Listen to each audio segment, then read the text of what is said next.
کیا نماز ہاتھ چھوڑ کر پڑھنا یعنی ارسال الیدین کرنا، جیسے ہم ربنا کا الحمد کہہ کے ہاتھ چھوڑ دیتے ہیں، اس حالت میں قیام کرنا نماز کا ثابت ہے؟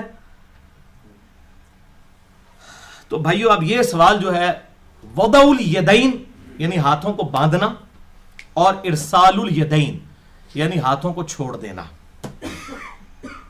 تو یہ بھائیو دونوں طریقے سنت سے ثابت ہیں.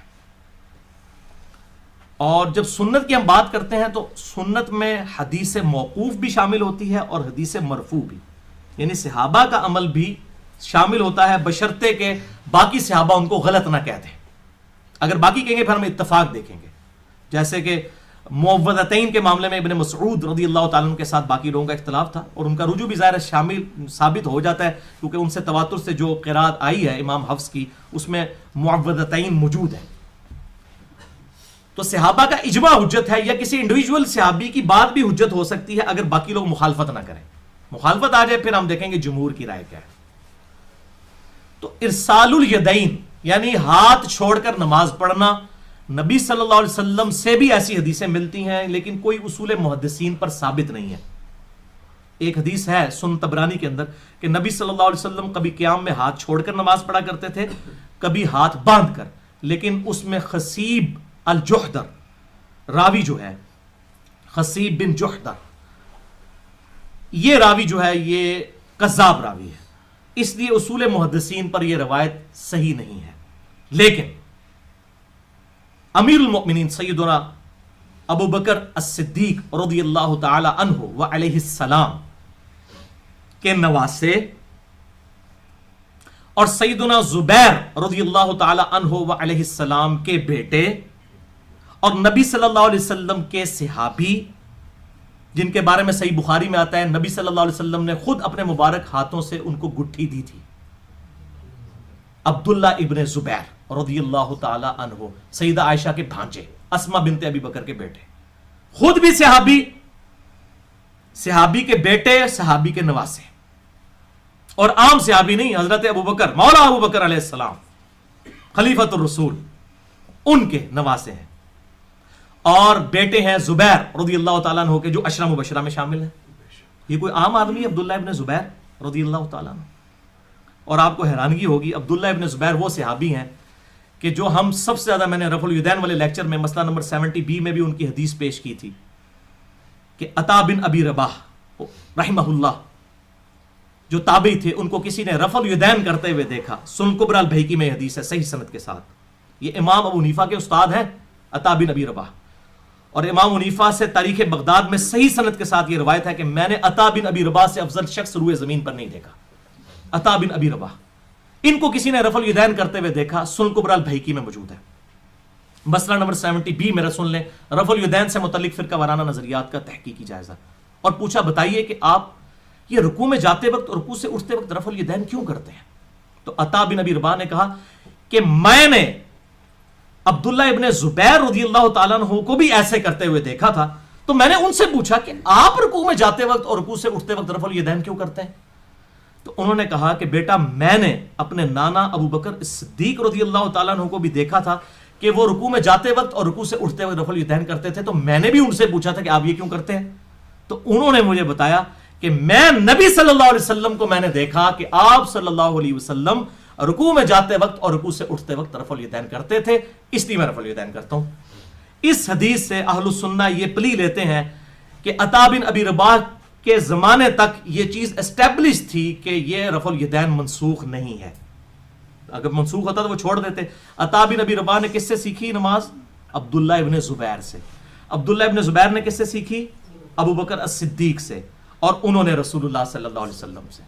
اب یہاں سے رفع الیدین نکالتے ہیں، لیکن جب ہم عبداللہ ابن زبیر کا حوالہ دیتے ہیں کہ ہاتھ چھوڑ کے وہ نماز پڑھتے تھے، پھر ہاتھ پاؤں کانپنا شروع ہو جاتے ہیں ان کے.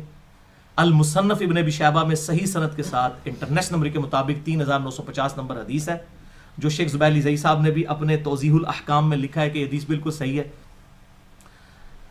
تو انہوں نے بھی لکھا یہ حدیث بالکل صحیح ہے کہ عبداللہ ابن زبیر رضی اللہ تعالیٰ عنہ نماز میں ارسال الیدین کرتے تھے، ہاتھ چھوڑ کر نماز پڑھا کرتے تھے. اب عبداللہ ابن زبیر نے کیا خود نماز ایجاد کی ہے؟ صحابی تھے. کس سے سیکھی؟ ابو بکر صدیق سے، اور انہوں نے نبی صلی اللہ علیہ وسلم سے، لہٰذا یہ انڈائریکٹلی چین ثابت ہوتی ہے ارسال یدین والی۔ اچھا، اب اس میں ایشو یہ کھڑا ہو جاتا ہے، وہ کہتے ہیں کہ جی ہو سکتا ہے کہ عبداللہ ابن زبیر کو پتہ ہی نہ ہو کہ ہاتھ باندھنا سنت ہے۔ تواڈے منڈے نو پتا ہے، تواڈے مولویوں نو تنخواہ داراں نو پتا ہے کہ ہاتھ باندھنا سنت ہے کہ چھوڑنا۔ عبداللہ ابن زبیر نو نہیں پتا، جنہیں ابو بکر صدیق تو انہوں نے نماز سیکھی ہے علیہ السلام رضی اللہ تعالیٰ عنہ۔ تو اس کی پھکی بھی سن لیں، سنن ابی داؤد میں حدیث ہے، عبداللہ ابن زبیر کہتے ہیں کہ نبی صلی اللہ علیہ وسلم ہمیں نماز کی حالت میں یہ حکم دیتے تھے کہ ہم دایاں ہاتھ بائیں کے اوپر رکھیں، یا یہ الفاظ ہیں کہ دایاں ہاتھ بائیں پہ رکھنا سنت ہے، یہ الفاظ ہے۔ عبداللہ ابن زبیر کو پتا ہے کہ دایاں ہاتھ بائیں پہ رکھنا سنت ہے، اب ان سے تو سنت ڈھکی چھپی کوئی نہیں تھی۔ جو میرا موقف ہے کہ ہاتھ باندھنا بھی سنت ہے، ہاتھ چھوڑ کر بھی، یہ سنت بڑا سٹرانگ ہے، یہ بہت موقف سٹرانگ ہے، ورنہ دوسرا موقف بڑا خطرناک ہے۔ میرے پاس شیخ زبیر صاحب کے کچھ جو ہیں وہ شاگرد اور معتقد لوگ آئے، انہوں نے میرے ساتھ اس معاملے پہ بحث کی۔ میں نے کہا جی ایک ایسا صحابی جسے یہ پتا ہے کہ دایاں ہاتھ بائیں پہ رکھنا سنت ہے اور وہ پھر بھی ہاتھ چھوڑ کر نماز پڑھ رہا ہے، تو اس کا کیا رزلٹ نکلتا ہے؟ ایک رزلٹ تو یہ نکلے گا کہ ہاتھ باندھنا منسوخ ہو چکا ہے، تبھی تو ہاتھ چھوڑ کے نماز پڑھ رہے ہیں نا۔ اس کو آپ یہ تو نہیں کہیں گے ان تک حدیث نہیں پہنچی، وہ تو خود روایت کر رہے ہیں، اور صحیح حدیث ہے سنن ابی داؤد میں، شیخ زبیر صاحب نے اس پہ صحت کا حکم لگایا ہوا ہے۔ اچھا، یہ تو سیدھا سیدھا رزلٹ نکلتا ہے۔ یا دوسرا پھر ساڑھے والا مان لو کہ وہ بھی سنت ہے، اے بھی سنت۔ ابن زبیر رضی اللہ تعالیٰ عنہ خود راوی ہے کہ دایاں ہاتھ بائیں پہ رکھنا سنت ہے، اور پھر وہ خود ہاتھ چھوڑ کے نماز پڑھتے ہیں۔ تو اس کے دو ہی معنی ہوں گے، یا تو یہ ہاتھ چھوڑنا جو ہے یہ ہے بعد والی سنت اور ہاتھ باندھنے والی سنت منسوخ ہے، یا دوسرا یہ ہے کہ یہ دونوں طریقے سنت ہے۔ اور مصنف ابن ابی شیبہ میں پورا باب ہے ان صحابہ اور تابعین کا بیان جو ہاتھ باندھ کر نماز پڑھتے تھے، پھر اس کے بعد باب ہے ان صحابہ اور تابعین کا بیان جو ہاتھ چھوڑ کر نماز پڑھتے تھے، کلیئر کٹ۔ تو یہ بات بھائیو حق ہے، عبداللہ ابن زبیر رضی اللہ تعالیٰ عنہ ہاتھ چھوڑ کر نماز پڑھتے تھے، اور میرا خیال اس میں یہ ہے کہ چونکہ وہ بنو امیہ کے مخالف تھے، اور بنو امیہ جو ہیں وہ جان بوجھ کر ایک ہی سنت کو جاری کرتے تھے، دایاں ہاتھ بائیں پہ رکھنے والی، دوسری سنت کو وہ چھوڑتے تھے، تو وہ جان بوجھ کر ایسا عمل کرتے تھے تاکہ یہ سنت بھی مردہ نہ ہو، جیسا کہ سیدہ ام حبیبہ کے بارے میں آتا ہے، ابو سفیان رضی اللہ تعالیٰ عنہ کی بیٹی اور ہماری ماں اور حضرت معاویہ بن ابی سفیان کی بہن رضی اللہ عنہم اجمعین، کہ ان کے جب والد فوت ہوئے، بخاری اور مسلم دونوں میں آتا ہے، 3 دن جب گزر گئے تو انہوں نے اپنے جسم پہ لا کے رنگ دار خوشبو ملی، تو لوگوں نے کہا تہاڈا پیو مر گیا تسی خوشبو مل، انہوں نے کہا میں یہی بتانا چاہتی ہوں کہ اللہ کے محبوب صلی اللہ علیہ وسلم نے فرمایا تھا کہ جو عورت اللہ اور یوم آخرت پر ایمان رکھتی ہے اس کے لیے جائز نہیں ہے کہ وہ کسی میت کے اوپر سوگ کرے 3 دن سے زیادہ، سوائے اپنے خاوند کے 4 مہینہ 10 دن۔ میرا باپ فوت ہوا ہے، 3 دن سے زیادہ سوگ نہیں ہوگا، اور میں نے یہ خوشبو میں لی ہے تہاڈا قبلہ درست کرنے واسطے۔ حالانکہ وہ نہ بھی کرتی، لیکن انہوں نے اعلانیہ یہ کام کیا، جان بوجھ کے ایسا کام کیا جس سے کسی کا قبلہ درست ہو، اور عبداللہ ابن زبیر بھی جان بوجھ کے ہاتھ چھوڑ کے نماز پڑھتے تھے۔ اچھا، اب جب یہ باتیں لوگ کرتا ہوں کہ آپ بھی پڑھتے ہیں، میں جی پڑھتا ہوں جناب، اہل حدیث کی مسجد میں پہلی صف میں کھڑے ہو کے پڑھتا ہوں، پھر ہمیں تو ڈر کوئی نہیں ہے، اسی تو پائی 302 چلتی پھرتی، آ جاؤ۔ یہاں بھی کچھ مولوی میرے خلاف ہوئے، میں نے کہا اپنے مولوی صاحب کا فتویٰ پڑھو، شیخ عبدالعزیز بن عبداللہ بن باز مفتی اعظم سعودی عرب 66 سال تک رہے، ان کا فتویٰ ہے کہ ہاتھ باندھ کر نماز پڑھنا بھی سنت ہے، ہاتھ چھوڑ کر نماز پڑھنا بھی سنت ہے۔ اچھا، بلکہ امام مالک کی جو ماننے والے ہیں نا، مالکی، ان کے نزدیک تو ہاتھ باندھ کے نماز پڑھنا منسوخ ہے، اور وہ حوالہ المدونۃ الکبریٰ سے لے کر آتے ہیں۔ ہمارے نزدیک وہ کتاب ثابت نہیں ہے صحیح سند کے ساتھ۔ بہرحال المدونۃ الکبریٰ میں امام مالک کا یہی فتویٰ ہے کہ میں نے اہل مدینہ کو، صحابہ کی اولاد کو ہاتھ چھوڑ کے نماز پڑھتے ہوئے پایا ہے۔ اب مالکی کہتے ہیں ان کی کتاب ہے، اس کو فالو کرتے ہیں، اس لیے مالکی ہاتھ چھوڑ کر نماز پڑھتے ہیں۔ سوڈان پورا ہی تقریباً ہاتھ چھوڑ کے نماز پڑھتا ہے، فلسطین والے بھی، اور ادھر یہ سارے یہاں اہل تشیع بھی پڑھتے ہیں، ہاتھ چھوڑ کے نماز پڑھتے ہیں۔ یہ اہل سنت اہل تشیع کا ایشو نہیں ہے۔ البتہ الموطا امام مالک جو ہے کتاب، اس میں ہے کہ دایاں ہاتھ بائیں پہ رکھنا سنت ہے۔ میرا موقف یہ ہے کہ دایاں ہاتھ بائیں پہ رکھنا بھی سنت ہے، اور ارسال الیدین کرنا بھی سنت ہے، یہ دونوں طریقے سنت ہیں۔ ہم الحمدللہ دونوں طریقوں پر عمل کرتے ہیں، اور یہ دایاں ہاتھ بائیں زرہ کے اوپر رکھیں گے اس طریقے سے، ناف کے نیچے نہیں رکھا جائے گا، نہ یہ ادھر رکھا جائے گا، یہ ادھر رکھا جائے گا، جو طریقہ ہے، اور ارسال الیدین کرنے والا۔ اب اس حوالے سے حق گوئی میں نے جو ہے الحمدللہ کر دی ہے، اور اس میں ایک اور بھی معاملہ سن لیں، بہت خطرناک چیز ہے، وہ میں آپ کو بتا دوں۔ سیدنا ابو حمید سعدی کی جو حدیث ہے 10 صحابہ والی، وہ ڈیسائسو حدیث ہے ویسے، اور میں وہ اہل تشیع کی وہ کتاب نماز پیمبر نہ پڑھتا امین الحسینی صاحب کی، تو میں نے تو حدیث کئی بار پڑھی تھی، میں تو ساروں کی کتابیں پڑھتا ہوں۔ اگر ہماری کتاب سے کوئی حوالہ دے رہا ہے تو میں نہیں کہوں گا تسی پائیے حوالہ کی تو دیتا ہے، بھائی ابو داؤد میری کتاب ہے، مجھے حوالہ دیا جائے گا تو میں مانوں گا، بخاری مسلم میری کتابیں ہیں، میں رفع الیدین کی حدیثیں بھی مانوں گا، اور بنو امیہ کی بدمعاش حکومت کے خلاف والی حدیثیں بھی مانوں گا، مجھے تو کوئی تکلیف نہیں، میں کوئی منکرین حدیث تو نہیں ہونا۔ باقی تو سارے منکرین حدیث ہیں، تقریباً سارے مکاتب فکر کے لوگ، اکثر یہ جو ہے منکرین حدیث ہو چکی ہے، اپنے مطلب کی حدیثیں مانتے ہیں۔ اور دکھ سب سے زیادہ مجھے غصہ آتا ہے اہل حدیث کے اوپر، کیونکہ بریلوی دیوبندیوں نے تو پہلے ڈکلیئر کر دیا ہم تو اپنے بزرگ بابوں کے پیچھے، اہل حدیث نام بھی حدیث کا لیں پھر بھی اپنے بابوں کے پیچھے چلیں، انہوں تو میں نہیں چھڑتا۔ اور گستاخانہ عبارتوں میں مجھے سب سے زیادہ غصہ بریلوی دیوبندیوں پہ آتا ہے، اہل حدیث پہ کام آتا ہے۔ میں کہتا ہوں خصوصاً بریلویوں کے اوپر کہ آپ کو تو کہا گیا سارے گستاخ رسول ہیں، اور تواڈے جو بابیاں دے میں گستاخیاں کڑیاں نے، ہن مامے انہاں دا دفاع کردے ہو تسی، اشرف علی رسول اللہ تانوں غلط نظر آندا سی، ہن چشتی رسول اللہ دا دفاع کردے ہو۔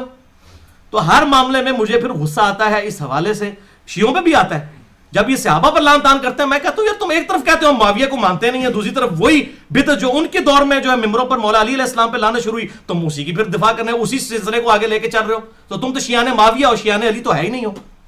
تو ساروں کے معاملہ ہے، یہ غصہ جو ہے کسی ایک کے اوپر نہیں ہوتا۔ وہ کہتے ہیں بعض میں کہتا ہے جس کی دم پہ پاؤں پڑ رہا ہوتا ہے وہ کہتا ہے ساڑھے تو غصہ کھا رہا ہے۔ میں الحمدللہ حق بات کرتا ہوں، ڈنکے کی چوٹ پر علمی اختلاف کریں، گالی گلوچ نہ کریں۔ تو ابو حمید سعدی کی حدیث جو ابو داؤد میں 730 نمبر ہے، 10 صحابہ کی موجودگی میں انہوں نے نماز کا طریقہ بتایا۔ نبی صلی اللہ علیہ وسلم کی وفات کے 30 سال بعد، جو اہل حدیث بھی کہتے ہیں ہماری بنیادی دلیل ہے کہ 30 سال تک تو صحابہ کو کوئی پتہ ہی نہیں تھا کہ یہ منسوخ بھی ہوئی ہے، یہ جھوٹا جو انہوں نے پراپوگنڈا نے کیا ہوا ہے۔ اس میں کیا الفاظ ہیں؟ ابو حمید سعدی 10 صحابہ کی موجودگی میں اور 11 میں خود سب کو کہا کہ میں تم سب سے زیادہ رسول اللہ صلی اللہ علیہ وسلم کی نماز کا طریقہ جانتا ہوں۔ تو انہوں نے کہا کہ اچھا کسی نے نہیں کہا کہ بھئی جناب سانو دسن دو، انہوں نے کہا ہاں جی ابو حمید سعدی جو آپ دعویٰ کر رہے ہیں، آپ تو رسول اللہ کی صحبت میں اتنا عرصہ رہے بھی نہیں ہیں، آپ تو بالکل اینڈ پہ مسلمان ہونے والے ہیں، شکر ہے وہ اینڈ پہ مسلمان ہوئے تھے، یہ کہتا ہے نا بعد میں منسوخ ہو گیا تھا، وہ بھی پٹھا گول ہو گیا۔ ابو حمید سعدی کو باقی صحابہ نے کہا آپ تو بالکل تھوڑا عرصہ ہی حضور کے ساتھ رہے ہیں، آپ نے تو صحابیت بڑی تھوڑے عرصے کے لیے اختیار کی ہے، آپ تو بالکل اینڈ پہ مسلمان ہوئے ہیں، تو آپ کہہ رہے ہیں کہ میں تم سب سے زیادہ رسول اللہ کی نماز سے واقف ہوں۔ پھر انہوں نے یہ نہیں کہا کہ بیٹھا، انہوں نے کہا ٹھیک ہے ابو حمید آپ حدیث بیان کیجئے۔ سنن ابی داؤد کی طریق میں بیان کر رہا ہوں، ترمذی میں بھی ہے لیکن ابو داؤد والی 730 نمبر، مشکات میں بھی موجود ہے لیکن وہ ابو داؤد والا طریق نہیں ہے، وہ ہے طریق ہے ترمذی والا، ابن ماجہ اور ترمذی کا۔ میں ابو داؤد 730 نمبر، جس سے شیخ البانی، شیخ زبیر علی زئی سب محدثین اس کو صحیح کہتے ہیں، امام ترمذی نے خود کہا ہے اس حدیث کو حسن صحیح، خالی حسن نہیں، حسن صحیح۔ اچھا تو ابو حمید سعدی کہتے ہیں کہ جی نبی صلی اللہ علیہ وسلم، اچھا ان صحابہ نے کہا آپ نماز کا طریقہ بیان کیا، ان کا سنو پھر، نبی صلی اللہ علیہ وسلم جب نماز شروع کرتے تو اپنے دونوں ہاتھ کندھوں تک اٹھاتے، کندھوں سے مراد ہتھیلیاں کندھوں کے برابر، انگلیاں کانوں کی سیدھ میں، یہ کانوں تک بھی اس کو کہتے ہیں، کندھوں تک بھی اس کو کہتے ہیں، میں نے رفع الیدین والا لیکچر دیا مسئلہ 70B میں بتایا۔ تو آپ صلی اللہ علیہ وسلم جب نماز کا ارادہ کرتے، اچھا اب جب کوئی بندہ نماز کا ارادہ کرنے آئے گا تو وہ کیا ہاتھ باندھے ہوئے کھڑا ہوگا؟ وہ تو نارمل حالت میں کھڑا ہوگا نا، ارسال الیدین کر کے۔ تو جب نماز کا ارادہ کرتے تو اپنے دونوں ہاتھ کندھوں تک اٹھاتے، اس کے بعد ہر ہڈی اپنی جگہ پر آ جاتی واپس۔ ہر ہڈی اپنی جگہ پہ کہاں پہ واپس آئے گی؟ جہاں سے سٹارٹ لیا تھا اس نے، یعنی ہاتھ چھوڑ دیے، ادھر سے ہی کھڑے کیے ادھر ہی چھوڑ دیے، ہر ہڈی اپنی جگہ پر واپس آ جاتی۔ تو آپ صلی اللہ علیہ وسلم سورۃ الفاتحہ پڑھتے، باقی چیزیں ساتھ پڑھتے، اس کے بعد جب رکوع کے لیے جھکنے لگتے پھر دونوں ہاتھ کندھوں تک اٹھاتے، پھر رکوع میں جاتے، پھر رکوع سے سر اٹھاتے، پھر دونوں ہاتھ کندھوں تک اٹھاتے، پھر ہر ہڈی اپنی جگہ پر آ جاتی۔ اس کے بعد پھر وہ کہتے ہیں رکوع میں جو ہے وہ اپنے دونوں ہاتھ گھٹنوں پر رکھتے، سجدہ کرتے ہوئے اپنے دونوں ہاتھ کانوں کی سیدھ میں رکھتے اور سر کو اس کے درمیان رکھتے، تشہد میں بیٹھتے ہوئے اپنا دایاں ہاتھ دائیں جو ہے وہ زانوں پر بائیں زانے پر رکھتے اور پھر یہ انگلی کا اشارہ کرتے، یعنی وہ پورا نماز کا طریقہ ان کے ہاتھوں کی پوزیشن کے اوپر گھومتا ہے کہ سیدھے کھڑے ہوتے، پھر نماز شروع کرتے، پھر ہر ہڈی اپنی جگہ پہ واپس آ جاتی۔ اچھا اس طریقے سے وہ بیان کرتے ہیں، جب اینڈ پہ وہ کرتے ہیں، اینڈ پہ تورک بھی وہ بتاتے ہیں، اور تورک جب آخری رکعت ہوگی، چاہے 2 والی ہو یا 4 والی ہو، تورک ہوگا، آخری رکعت میں تورک ہوگا۔ تو انہوں نے 4 رکعتوں والا بتایا کہ تورک کرتے تو پھر اینڈ پہ سلام پھیرتے۔ تو 10 صحابہ نے کہا کہ اللہ کی قسم نبی صلی اللہ علیہ وسلم اسی طرح نماز پڑھا کرتے تھے 30 سال کے بعد، یعنی رفع الیدین منسوخ نہیں ہوا۔ اچھا 10 کے 10 صحابہ نے، کسی نے نہیں کہا کہ حضرت تسی مین رکن ہی چھوڑتا ہے کہ جب نبی صلی اللہ علیہ وسلم نماز شروع کرتے تو دائیں ہاتھ بائیں پہ رکھتے؟ وہ ہر جگہ بتا رہے ہیں، رکوع میں کہتے ہیں گھٹنوں پہ رکھتے، یہ بالکل بازو سیدھے ہو جاتے، کمر سیدھی ہو جاتی، جو ہے تشہد میں رازانوں پر رکھتے، ایک ایک ہاتھ کا وہ اشارہ بتا رہے ہیں، اور سب سے بڑا اشارہ انہوں نے سکپ کر دیا. چلو انہوں نے سکپ کر دیا، باقی لوگ بھی تو کہتے، اور بھائی انہوں نے باندھا ہی نہیں تھا ہاتھ. یہ ہے اصل بات، ارسال الیدین ہی انہوں نے کیا تھا. کیونکہ اس میں کیا الفاظ ہیں، جب نبی صلی اللہ علیہ وسلم نماز چھوڑنے کا ارادہ کرتے تو آپ صلی اللہ علیہ وسلم اپنے دونوں ہاتھوں کو کندھے تک بلند کرتے، پھر ہر ہڈی اپنی جگہ پر آ جاتی. اپنی جگہ پر کہاں آتی؟ جہاں سے سٹارٹ لیا ہے. تو نماز ہم یہاں سے سٹارٹ لیتے ہیں کہ ارسال الیدین سے سٹارٹ لیتے ہیں؟ ارسال الیدین سے. لہٰذا یہ مرفوع حدیث ہو گئی 11 صحابہ سے کہ آپ صلی اللہ علیہ وسلم ہاتھ چھوڑ کے نماز پڑھتے تھے. چیلنج کریں اس حدیث کو، سنن ابی داؤد کی 730 نمبر. عبداللہ ابن زبیر کے اوپر فتوے لگانے والے ابو حمید سعدی کی حدیث جو لیے پھرتے تھے نا رفع الیدین کے اوپر، سب سے سٹرونگ حدیث وہ یہ ہے. لہذا ارسال الیدین بھی سنت ہے، وضع الیدین بھی سنت ہے، جس کو ہم اردو میں وضع الیدین کہیں گے، ہاتھوں کو باندھنا بھی. یہ دونوں طریقے سنت ہیں، اور تابعین کئی ہیں جو کہ کرتے ہیں. مصنف ابن ابی شیبہ جو ہے الحمدللہ اب ترجمہ اس کا آ چکا ہے، اس میں آپ یہ پڑھ سکتے ہیں. لہذا یہ معاملہ بھی میں نے بالکل کلیئر کر دیا. اللہ تعالیٰ سے دعا ہے جو حق بات میں نے کہی اللہ تعالیٰ ہمارے دلوں میں راسخ فرمائے. اگر جس بات میں میرے منہ سے کوئی غلط بات نکل گئی اللہ تعالیٰ ہمارے دلوں سے محو کر دے. ہمیں کتاب و سنت کی تعلیمات پر عمل کر کے دوسرے بھائیوں تک پہنچانے کی توفیق عطا فرمائے. سبحانک اللہم و بحمدک، اشہد ان لا الہ الا انت، استغفرک و اتوب الیک، وما علینا الا البلاغ المبین.